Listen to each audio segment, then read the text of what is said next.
Hey guys, welcome back to the Outriders podcast, official podcast of digital and creative media works, where each week we take something from pop culture and try to break it down to better understand it. My name is David. My name is Tired. And Ben. And today, Ben, we're joined by returning guest Laura. Hello. Ben's a grumpy, tired boy because it's well past our bedtimes, because today we thought a better way to celebrate a regular Wednesday evening than go and see the latest Marvel flick, because this week we are talking about the reinvention of Captain Marvel. I was going to do a drum roll for the ridiculous theme of the month, but that's the reinvention of Captain reinvention. Marvel. So Captain Marvel obviously is a 2019 action thriller and is the 21st film in the Marvel Cinematic Universe. Holy shit, there's 21 of them. They're legal. They can buy some booze. How In America. how many of them did we watch up to? All of We them. watched 19 of them. Yeah. No, 18 of them before Yeah. Infinity War. In Infinity I haven't War. seen the second Ant-Man film, so Yeah. So Neither there's have Infinity I. War, Ant-Man, and then this. So we're at 20 because no one saw the second Ant-Man film, too. except for the whole of China. Oh, yeah. Yeah, China's the thing that makes these guys money. Before we get into the summary, I want to just get a quick round table. What did you guys think? Let's start with Ben. It was good. Yeah, it was good, huh? I'm very tired. Yeah, Ben's struggling. Laura, what'd you reckon? I had a great time. I was at a few points, I was not punching the air, but I was into it. I mean, He didn't punch we me. will talk about Well, this at that's- length, You That's weren't usually sitting a good next to sign. me, so I No. couldn't. but Yeah. I definitely had a great time. I had a blast. I will say that there was a few moments in the film that were very tense, that I was very chill for, that Laura jumped at the twist, which I was... That's Laura, like... That happened like 4 Laura, times. Laura will preemptively jump at things as well. You Well, scared me she, like, twice. There was a point The where film Laura. didn't scare you, There was a but I point. There was a point where Laura jumped before the jump happened. Right. Like I Laura knew it jumped, was and I was coming. like, "Yeah, I know exactly. fucking knew it was I knew coming. it was coming as well." But like, you preemptively jumped, and I was like, "Laura, it hasn't happened yet." And then it happened, and you jumped again. There was a lot of that in this particular film, though, where there was a long shot, and then you were like, "Oh, something's gonna happen," and then someone fired a gun from off screen. Yeah. There was a lot of that. Okay, so I'll get into my summary, which is clunky than usual because I wrote it walking out of the theater. All right, I'm gonna have power now. Ben's gonna chill out for a minute. You can lie on the sofa if you want. Please don't do that, because then you'll never get up again. In the recent past, Vers wakes up on an alien world amid her life as a Kree operative in training to defeat the ongoing threat, a shape-shifting evil race named the Skrull. Her mentor, Yonrog, encourages her to work on controlling her emotions and her consequent powers. As the story goes on, it becomes increasingly clear that Vers is no regular Kree. She has memories from a life on Earth that haunt her dreams. After a disastrous mission to collapse a Kree invading force, Vers is captured and her memories are probed. She comes to learn that her memories are from Earth and involve an Earth scientist, Dr. Lawson, who is working on lightspeed travel. Carol crash lands on Earth and with Nick Fury's assistance, learns that the Skrull have invaded Earth, led by a Skrull named Talos. After reconnecting with her ex-best friend Maria Rambeau and her daughter, Carol starts to realize she had a life on Earth that she can't quite recall. Carol and Talos talk, and with her memories partially restored thanks to the black box from her crash with Mar-Vell, Carol finally comes to realize that the Kree are hunting the Skrull, not saving the galaxy. Carol finally recalls how she gained her powers. During a flight with Mar-Vell, they were shot down by the Kree, hunted by none other than her former mentor, Yonrog. In the final moments of their confrontation, Vers destroys the ship's core, gifting her powers at the expense of her memories. With Talos' help, Carol and the team head to Mar-Vell's orbiting research base to recover the power core to stop the Kree. A struggle over the power core ensues, and we learn that it is, in fact, none other than the Tesseract. Carol is captured, but realizing her true power is not her abilities, but her inner strength, she overcomes the Kree and saves the Skrull refugees hiding aboard Mar-Vell's ship. Carol and co protect the refugees who make it safely back to Earth, and with her newfound strength, Carol scares off Ronan and the Kree for the time being. Determined to dismantle the Kree's rule, Carol leaves Earth, offering Nick Fury a single pager should an emergency arrive. Credits. So like the Kree are in like the Shield TV show, right? Well, the Kree are in Guardians of the Galaxy. So Ronan the Accuser is the main bad guy in the first Yeah. Guardians of the Galaxy film. He's the Yes. dude with the hammer in this film in the ship. To be Yes. honest, Yeah, I it took picked up me a on that. second So- to figure out. Like, I was like, wait a minute, aren't the But is Kree he a the bad Kree? guys? Yes, well, so the Kree aren't a race. The Kree are a culture. The Skrull are the ethnicity that can shapeshift and transform. They're an alien race, whereas the Kree is like a collective civilization. Yeah.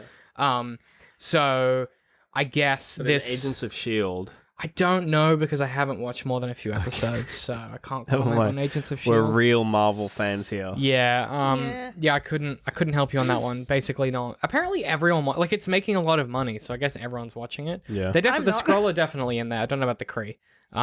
I think it's the opposite way. Other way around. Yep.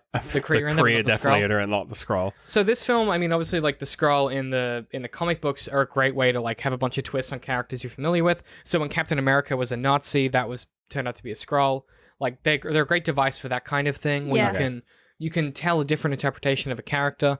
There was a big theory that one big Marvel player in the cinematic universe would be a Skrull if they were going with the evil Skrull storyline. Seems that's not the case. The Skrull are like a they're like good, peaceful people. neutral Yeah. kind of race. They just want a home. I still think that clean-shaven Captain America must be a Skrull because he looks so unnatural after that beard. Do you know what I mean? Right. Because that beard is delicious. I mean, you want to say something about unnatural? Yeah. The CG in the final fight of this film.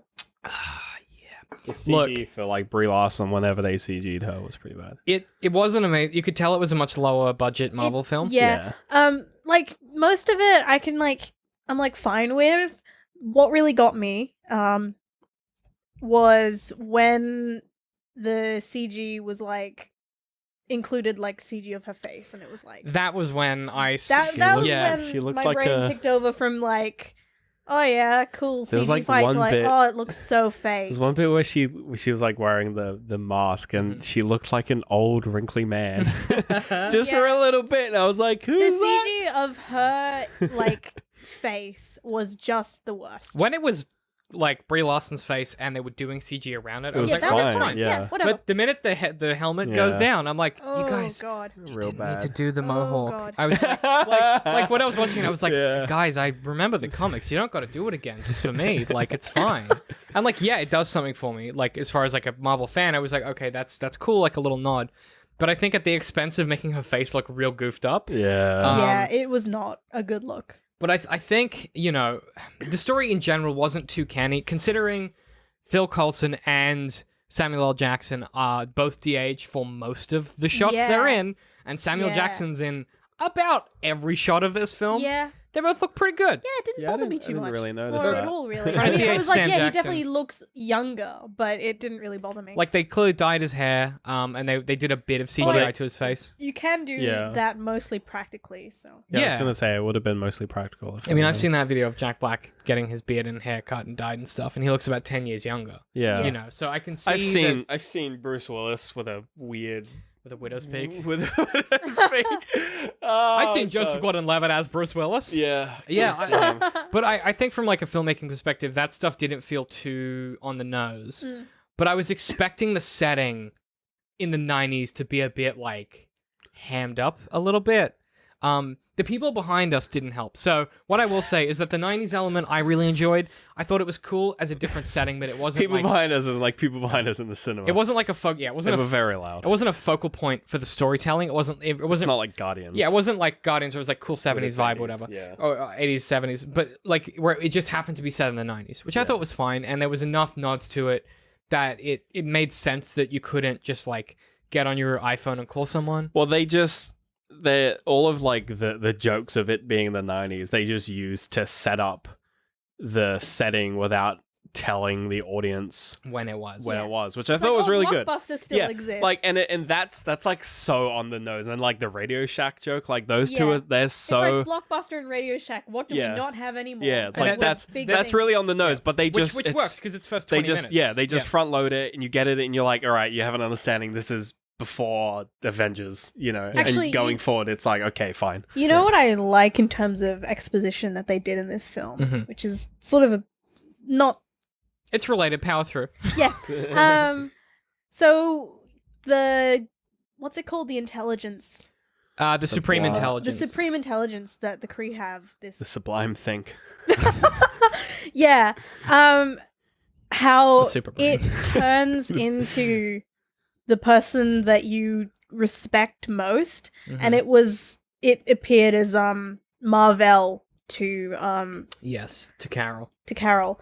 which was I thought a really nice way of expositioning the fact that this character is important to her without really doing any of that. Especially given that Carol doesn't know why. Yeah. There was a lot of that later. Like, I think we've mentioned it before, but to kind of encapsulate what makes a really good bit of exposition, it's in that first act of the story, you create and divulge every bit of information you need to understand the rest of the narrative without your audience realizing you've done it. So in this story, we get the setting, we get the characters, we get that she's from Earth, we get that it was probably Yonrog. Like, I picked that early because I know the comics, but, like, you get a lot of that information that you need to put the pieces together. You get the fact that he's probably evil just from the way that he doesn't want her to Jude Law remember being stuff. creepy and his eyes are weird. Yeah, but, like, evil. even the fact that he seems very, he's very interested in her visions. Right. And, like, they have this... He's very interested, but he doesn't want her to remember either. Right, but even the fact that there's a machine that can help you remember, and she's remembering it in her dreams, and that the Supreme Intelligence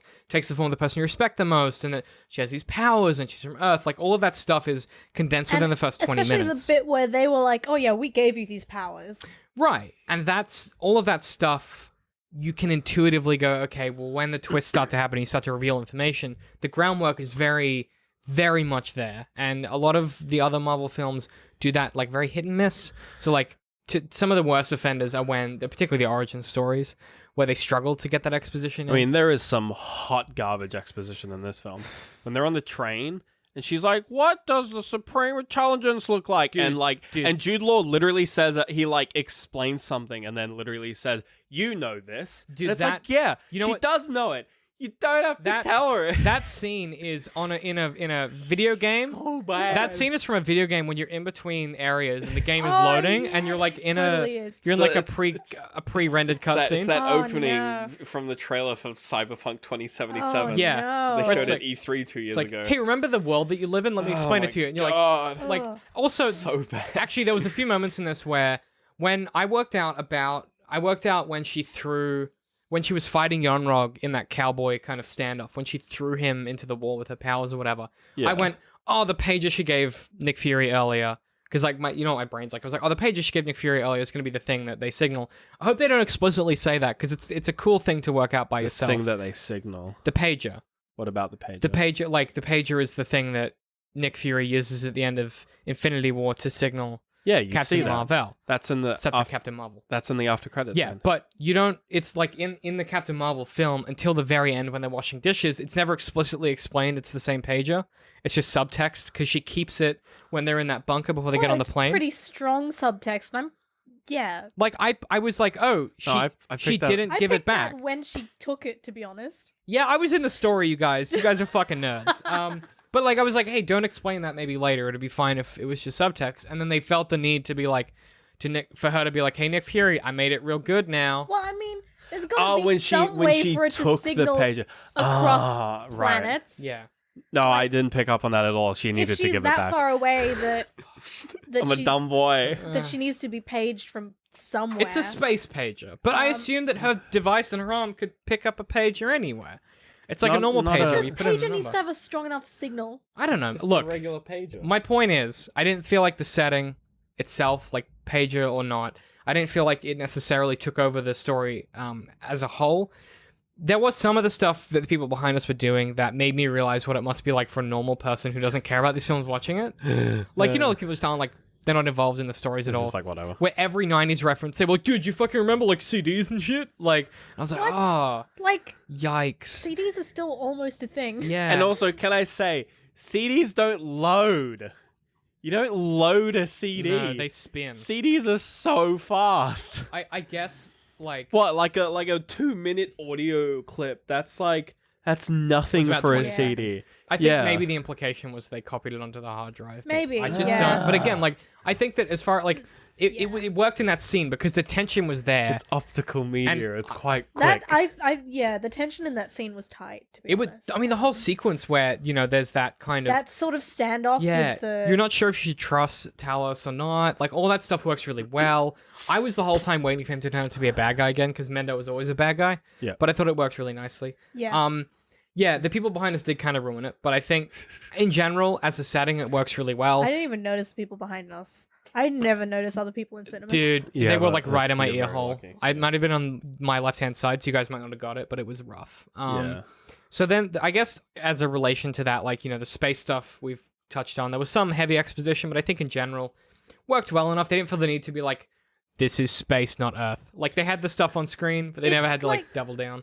It's like, they've done, like, 2 Guardians films already, and Thor. This, Well, even Thor, this film borrows so much shorthand from those 2 films, from like Guardians and Yeah. Thor, Yeah. where like they just don't even care about explaining the fact that like space is a thing. Yeah, it's They're like, just like you're on you've this seen Guardians planet. of the Galaxy, you know Yeah. what's up. You guys get it. Yeah, like Yeah. you understand You it. We can guys just will remember that the Kree are a thing, right? yeah, and like you guys the know Ronins are bad news. and like the warp technology is the same warp technology from like Guardians. It's the folding And, like, space stuff. Even like the barriers that they have up that Yeah, like the that they fly hexagonal through is thing. like the same that they have on In like Wakanda. Wakanda.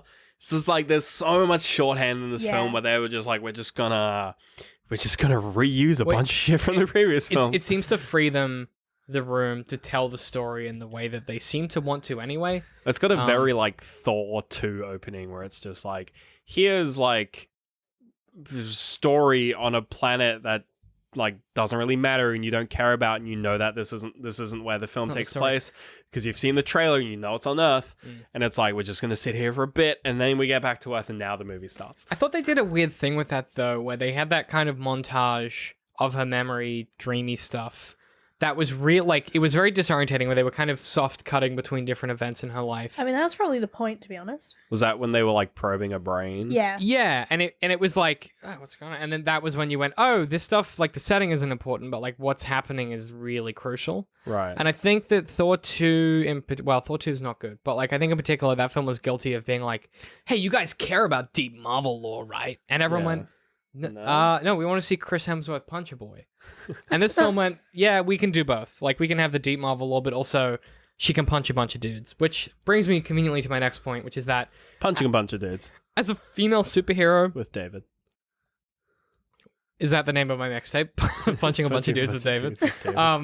As a female superhero film, it's not super gendered. And what I mean by that is that Carol Danvers might be a female character, but the story doesn't really like take any consideration for her gender into what she does. She's just the character Vers and then Carol. Yeah. Except for when it really does. Yeah. Except for when it's which super coded. I thought we'd defer to Laura on a bit because Yeah. there's no part of the narrative relies on her being a woman, but a lot of her backstory seems Yeah. to try to, but without Yeah. really affecting the plot. Sort of, but it sort of does in a way. Yeah. So Carol really falls into that sort of that like archetype of characters like Ripley from Alien, people that could have been either gender but just happened to be female.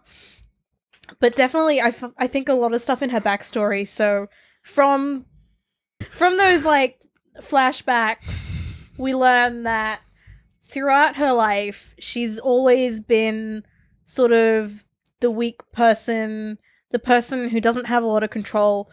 She's a woman, so people are always ridiculing her for being weaker, and she can't fight the way that the men can. She has to do test flights, and that's the reason that she ends up in that plane with Marvel, is that she's a woman, and this is all that she can do to help. And the first chance she gets to do something important, she jumps on it. Which is interesting because it just, every beat of this film makes me go like, Captain America. It's like, it's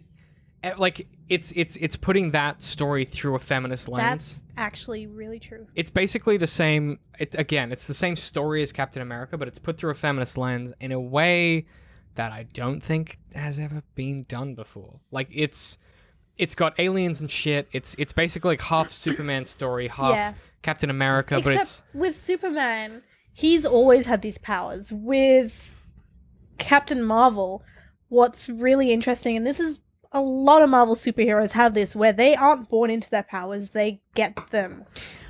Yes. However, I think much like Superman, where he is born with his power, which is his his natural abilities. Carol is the complete inverse, where she's born with the ability that matters the most, which is her character and her determination, and it so happens that she gets those powers. And it's not like the powers help, but her superpower isn't shooting beams and flying and shit. Yeah.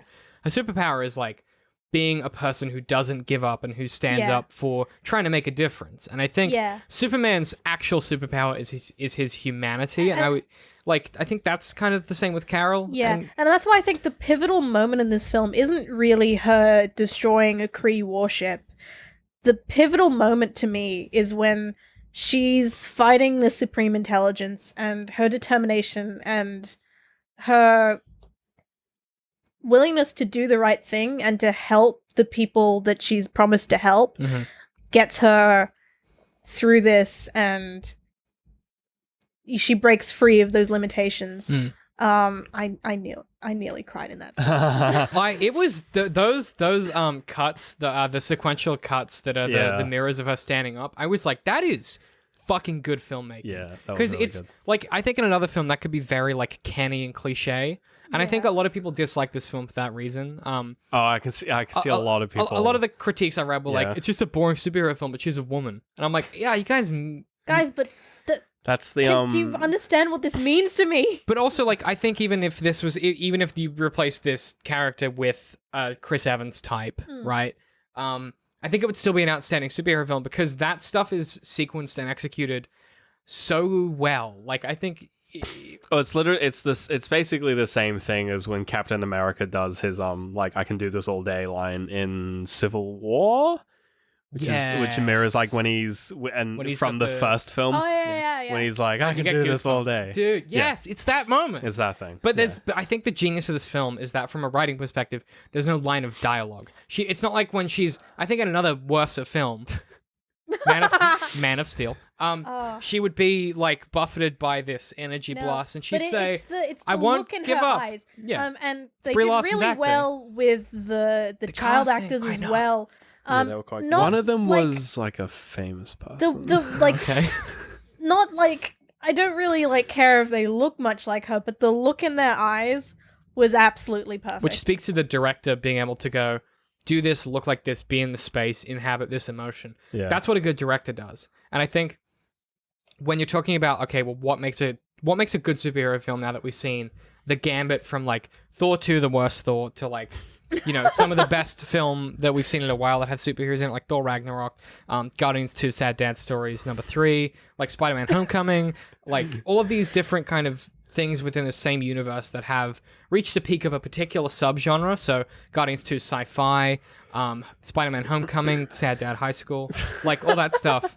To then go, well, what if we just told a really good basic superhero story that didn't feel the need to be like, yeah, we're a quirky Ant-Man, or like we're a cool, quippy, you know, this or that. It was a different type of quipping. Yeah, she was quippy, but like... I don't know how to explain it. It's just very dry. It's almost like when you have someone who isn't male, you get a different kind of quipping. Wow, imagine that.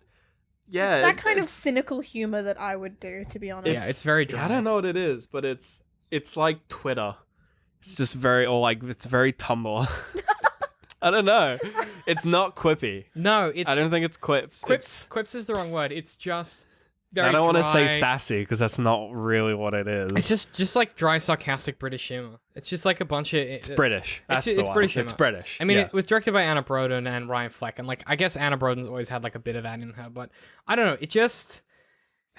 They wrote the screenplay and they directed it, and you can tell that there's a bit of that like oomph and zhuzh of like, this is a dry, sarcastic film. Even those moments where in another film, you know, she'd do a quip and then Yon-Rogg would quip back. He's like, could you fucking stop? Like that's such a yeah, it's not like everyone's quippy. It's just her. It's not so. It's not like in the Avengers 2 where you know they're all quipping at each other. It's a quippy quip.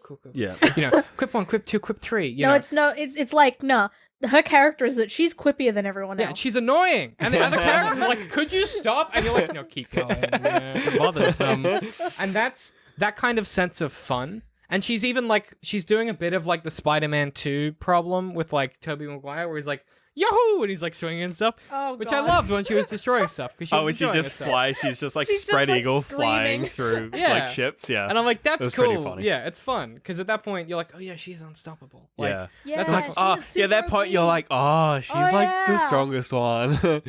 Like, she's kind of powerful. I'm so glad they cut short the whole thing where he was like, "Fight me, no weapons." Well, that was- no. Okay, my take on that, my dumb, stupid, very delirious take on that is that it's a metaphor for, of course, it's a metaphor for fascism, and it's this idea that if you take him as being like the Nazi, and you take her as being the not Nazi, it's the idea that it's like you never fight on their terms. It's like don't. It's like Okay. if because that's like a thing that happens where like the middle ground between like fascism and like progressivism, I gotta say, the other side is just we'll just kill a few people.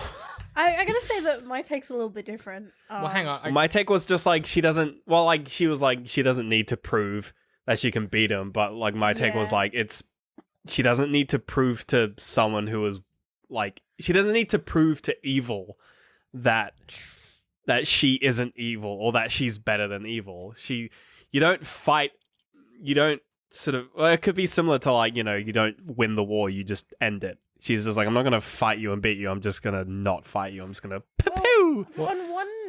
Hang on, I want to delve into this for a second because Oh, it's God. really it's really interesting. So, one of the key things that fascism does is it makes you think that everyone is on the same level playing field, and Right. that someone else is taking ground from you. They go, one of the key tenets is like everyone's the same, but these people, they're fucking stealing shit. They're taking your jobs. They're taking your powers. They're stopping you, right? Literally, Yonrog is stopping her powers with the chip in her neck, right? So is the Supreme Intelligence, right? So when you talk about that scene as like that fascism confronting something outside of its control, and her saying, no, I'm not gonna, like, you're, because I guess in that sense, he's not representing fascism, but he's representing a society that has fascist tendencies, right? Why is every villainous society these days fascist? Because It's not. It's just that. just It's not Fascism that the is villainous. inherently It's evil. not that the society. No, it's no. Well, it's not that the society's villainous. It's that in a fascist society, it tends to give rise to more people like Yonrog who think they're doing the right thing, or at least have a pretense. Because Um, yeah, but like lately in media, a lot of like the evil people. I mean, I hate to be that guy, but there's fucking Nazis in the White House. It seems like it's on the top of everyone's minds. Yeah. So But there's a lot of like fascist coding in a lot of films. which is very like pre-World War One stuff that was going around. But I wonder if in this particular instance with Yonrog and that particular like dynamic, what the maybe that metaphor, if we're gonna try and make that mean something, is trying to do is say, hey, listen, we get that, when you confront these people, they're gonna tell you shit, and they're gonna say, hey, fine, yeah. duke it out my own terms. In another superhero film, they would. She'd put down the glowies and they'd fisticuffs and and she'd beat But him. the- She'd the be point like, is I'm better that, than like, you. herself. Yeah. He's But- just kind of grandstanding. And does she need validation from this guy? Because he's evil. He lied to her. He's not as noble. Yeah, it's like as- if you go toe to toe with fascism, and then fascism says, "Congratulations, you're better than me." Are you really the good person? right. What you've done is well, that's it. You've played on their terms. You've beaten them at that. Fascism agrees that you're Yeah. better. You fought That's fire probably with not a fire. good That's not a thing. good thing. Yeah, and that's a really interesting kind of reading on that. There's definitely something there about that idea, which we discussed previously with like particularly in American Gods, but there is this real tendency with like because obviously racism, sexism, and fascism, all that stuff. It's not personal. It's not like this logical thing you can logic someone out of. Like that's why I think a lot of the things that win Oscars and stuff like Crash and all those kind of things, they seem to think that, and like Bright in particular, seem to think that like racism and fascism and sexism, they're like logical choices people make. So they try and logic you out of it, but it's not. It's a Yeah. societal thing that happens that tricks you out of logic. It's emotional. It's like It's conditioning. that's why the people will dehumanize the other. It's like there's literally examples of it in this film where they're like, oh, these what are they called? The Skrull. The Skrull people. There's Skrull and Kree. You combine both of The the Kree. races. these Skrull people, they're so totally evil. They're trying to wipe us out. Right. Which And it's like, And they could it's be, that dehumanizing thing. and they could be anyone. or It's the Red Scare. I don't know if it's the dehumanizing neighbors is the could be right commies. word, because the they're globalist not human. Jews. But Well, no, because I think that's more of a Red Scare thing. Yeah, you're Because the Red Scare was just like, your neighbors could be a commie spy. Yeah, but I mean, Hitler's thing was that like Jews could be anywhere, and you can't Be tell under your floorboards. Sorry, that's important. oh god, cutting that out of the edit. why? Yikes! So, but I think that you're onto something there with that connection to those fascist ideologies, and you know, that's such an extreme from like the Thanos thing, which is a very like egalitarian, utilitarian kind of like kill half the things, solve the problem of the universe. This is a much more emotional film, which is why when she overcomes that emotional societal issue with her own self-belief, she doesn't logic the Skrull into being better than the Kree. She's like, no, Yeah. you're wrong. She's like, you're And- treating people in a way that I don't think is correct, Yeah. and I'm going to stand up for that. And it's not saying that she's correct. I mean, in our modern society, we obviously accept that that's the right thing to do. But it's not that she's empirically the right person in that scenario. The Skrull could still be evil. We don't know. Yeah. But one of the cool things about them as a race to introduce into this universe, because they were the reason they haven't been in the other films is because they were part of the X-Men universe. So they were kind of Fox were hanging on to those boys. Then So- Fox They was do like, you anything know with them, what? They're so Yeah. interesting. Then Fox was like, you know what? You have it. Fox is doing X-Men 3 again for some reason, so they have no new ideas. Oh, God. But it's interesting that bringing them in this way, they could have done the really lazy thing and done the Reds under the beds, like they're all evil or whatever. But they went, no, what if like the race that everyone thinks are the super duper bad guys are just fucking trying to get by? And they're not good dudes. Don't get me wrong. The Skrull done killed people, right? We see that in this film. Yeah. They're not heroes, right? But that attempt at that moral gray area is some of the reason why people basically like threw up and almost died when they watched The Last Jedi. Like, they were like, I'm so uncomfortable with this idea of this moral gray area that I'm going to send Ryan Johnson death threats. And I wonder if that response to this film, where people are saying, oh, it's too political, it's not that good, like, because, like, you can have your... Hey, you can have your I'll opinion. tell you a secret. Everything's political. Everything's political. Art is political. But like, I guess what I'm saying is, I think maybe the reaction is for the same reason, where they see some stuff that they go, oh, I'm really comfortable thinking things are black and white. Like, is it just people who, like, they hear the word refugee and they just, like, fucking start ripping their hair out? Because, like, this film makes analogs, and it definitely... I was talking to Laura about this in the car. If I was a scumbag, I would say that this film pushes an agenda. Because there are elements of it where it, like... Well, this film... Well, actually, hang on. This film conforms to an agenda.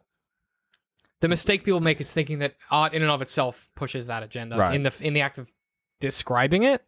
Like, that'd be like saying, oh yeah, I read what's the Marcus Zuzak book? What, the book What, thief? Zizek? The Book Thief. Yeah, no. If you read the Book Thief and you're like, man, that's pushing the Jewish agenda. Like, it just happens to describe a time in history. But no, yeah. If you're being cynical, what agenda where are you going with that? Like, Oh, the feminist SJW agenda. right. But what does that mean? Does that mean like? It's because it's the I women. gotta wonder what's so horrible at about the feminist SJW agenda, to be honest. In this instance, the agenda of that, if you want to call it that, would be people going out of their way to help people who are being targeted by people that are like people being marginalized by a group of oppressors, which is like the thing that people are complaining is happening to them by SJWs. So if the film is doing that, isn't that like a good thing for people that hate? Like, I don't know, that like it's a very circular problem. Yeah. That I don't think bears much dwelling on. Yeah. I wanted to kind of wrap us up into. I mean, the SJW arguments are mostly bad faith anyway, so. There's some that are good faith that I see some merit in, but by and large, they're very bad Let's faith. get out of here. Yeah, so I'm going to kind of duck us out of this and touch on the narrative structure. We mentioned Superman. Yay. Here's my meta reading. Okay. Again, I had 10 minutes to write this, so Yeah. this could be the sloppiest shit. Sure, go ahead. Okay. So this film is the hero's journey, but it's all out of Wow. order. Wait. Great meta reading, David. Credits.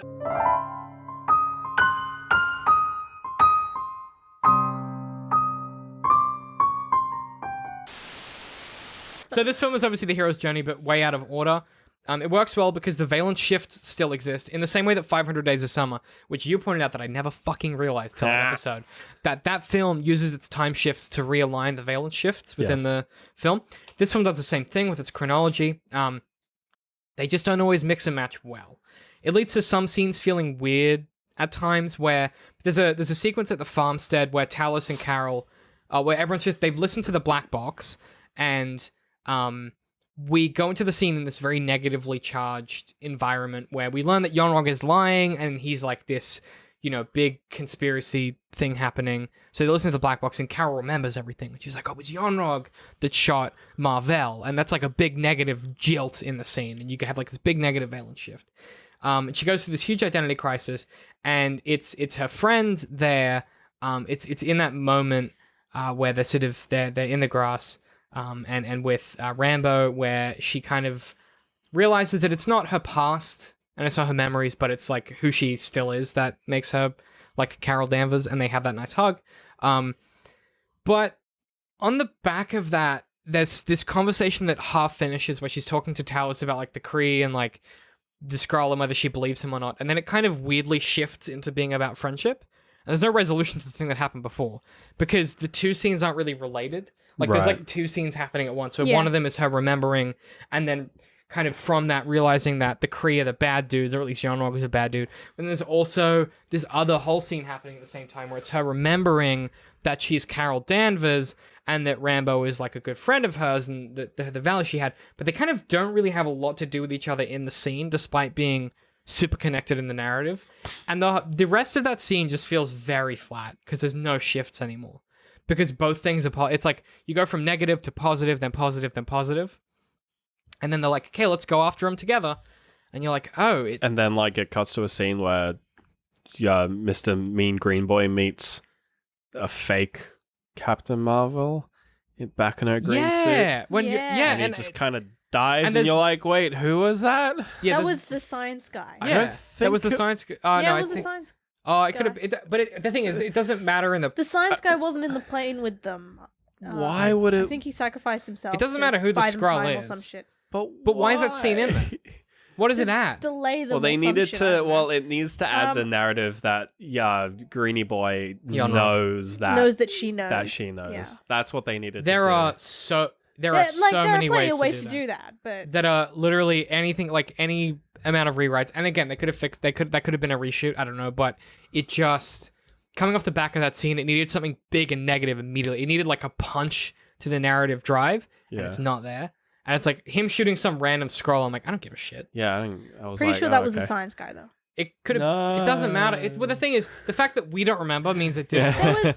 There was only 2 Skrull or whatever. Yeah, pretty much. And I guess only the science guy would know that she knows, and would be able to tell him. There were 2 of them there. I assume that was the 2 of them that were, because in the end there was just the one guy on the ship with them, and the one that caused the diversion. Could have been the science guy. My problem with it is a structural issue, not necessarily a scene work issue. Right. But I guess where I'm going with this is that those kinds of things add up after a while, and in a hero's journey that is supposed to be a mix between the Superman story and the Captain America story, I just don't know that it nails either. It manages to be its own beast, but I think, like, from a Superman perspective, the character doesn't know where they're from and has no memory of their home, but has a lot of promise. They have a lot of people they trust and tries to contribute to society, but fails and feels isolated, and they must confront their true past. They go through an identity crisis and realize that their powers are not just a gift, but a responsibility. They then reconnect with their true home briefly, come to understand that everything they know is a lie, but learn, during this revelation, that truth is fluid and good and bad aren't so clear-cut. Ultimately, Carol, or Superman, has the power to do whatever they want, but the question is, what should they do? And it's basically a fucking Superman story, and that's dope, and I like that. But you gotta commit. You either gotta be Captain America, which I dig those elements in the story where it's very much the reverse of his narrative, and I think that's really cool. Or you've got to be the fucking superhero story, the Superman story. You gotta double down and be like, she doesn't know what the fuck Earth's about. Those memories only come back in like the last moments of the film. You gotta go one way or the other. I think trying to have it both ways. I love this film and I had a blast. Like the 90s music, I'm in. Like, don't get me wrong, I'm fucking in. You know what I mean? Don't go chasing waterfalls, stick to the rivers and the lakes you used to. I'm there. But I think from a writing perspective, they nailed so much of it. All they needed was like a tiny tweak to the structure to go, hey guys, let's take a little pick some of the stuff out, take out that Yonrog scene, streamline this a little bit, maybe shave about 15 minutes off the film. And so it would have been like, people would have been like, this is the next Logan. Like it would have been that film. You know, like sometimes it comes out and you're like, damn, that's some art right there. I liked it a lot, but I just think trying to do both meant that in doing both, it couldn't do either to its fullest extent. And for a film that is this good, I just wanted it to push over that line so that I could rub it in the face of those nerds and be like, see, it's good. And Brie Larson's amazing, and the whole cast is amazing. And I would watch her do anything, but I think watching her do something that's meaningful is something that I will always be there for. Do you guys have any recommendations? I've been playing Titanfall 2. It's good, right? Really good. Because you saw Apex Legends and you were like, I'd rather gouge my eyes out. I'd rather play Titanfall 2. play Titanfall 2 instead. I Titanfall haven't 2's played it before. dude, so it's I've the been best. playing It's one of the best campaign. shooters. Yeah, it's kind of amazing. Yeah, I didn't realize I spent so long on that game. It's very good. I kind of stopped. I just finished Umbrella Academy on Netflix, which is another superhero show. Really good. Very weird, very dark. Laura? Don't know that I've been doing much of. It's just Warframe, isn't it? It's just fucking Warframe with you guys. It's always Warframe. Yeah. Yeah. I've been listening to a lot of Cat Empire. Ben's probably already shouted this out. Many times. Yeah, I've been listening to a lot of Caravan Palace, namely just the one song. Yeah, on they repeat. released a song a couple weeks ago. Yeah, called Miracle. Totally look at the music video. Oh god, yeah. Only look at the music video if you're above a certain age. It's alright, it's age restricted on YouTube, Yeah. so No one lies about their age on the internet. Yeah, it's something. it's very, it's very, a banger of a song. very, very the raunchy. music video is Okay. yeah. Very raunchy one. I don't trust you, boy. Basically porn. Next week we're covering... But it's animated, so it's fine. It's art, mom. You're a piece of shit. Next week we're covering Serenity, the recent Matthew McConaughey film. It's apparently hot trash, but Ben and I are going to dig into it and see what we can learn. And it's a secret video game film. Hey David, can I recommend something? Yes. Screen Prism's video on Captain Marvel is really good. Pat says Screen Prism's video on Captain Marvel is quite good. Haven't seen it. I'll check it out tomorrow. Otherwise, where can people find us? Facebook. At DCMworks Social. YouTube. YouTube.com/DCMworks. Twitter. At DCM_works. Let me go home. YouTube. No, Patreon. Patreon. Patreon.com/DCMworks. I've just updated our Patreons. There's a whole bunch of new info there, new links. There's a whole bunch of new tiers and stuff like that. Some new words. I've simplified it, so there's Couple new words. There's only 2 tiers now. So there's a $3 tier and then Less words. One above that, less words. Different words. And it just helps support the show and helps us keep doing what we do. You get access to a bunch of behind-the-scenes content. And Adam and I, that Adley who's just joined our network, we've got a few ideas we're going to do for that one as well. So keep an eye out for that. Otherwise, if you want to follow us individually, I'm at DCM I Hate Pie. I'm at Literal Citrus. I'm at Laura Ducky B. See you guys next week.